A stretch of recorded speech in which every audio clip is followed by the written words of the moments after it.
বিমান বাহিনীর দায়িত্ব আকাশকে রক্ষা করা, কিন্তু এরা জনগণের উপর আকাশ ভেঙে ফেলে।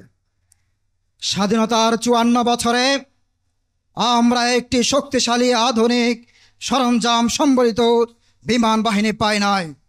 আমাদের দাবি বিমান বাহিনী সহ সকল বাহিনী আধুনিক এবং সমৃদ্ধ করতে হবে।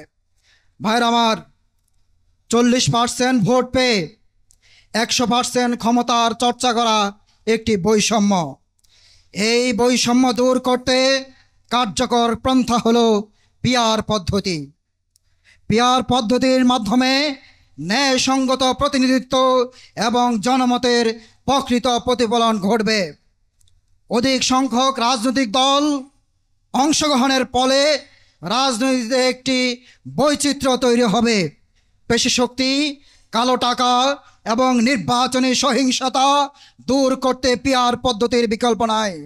এজন্যে আগামী নির্বাচনে দেশের একটি সুস্থ নির্বাচন ব্যবস্থাপনের জন্যে পিআর পদ্ধতির কোনো বিকল্প নেই।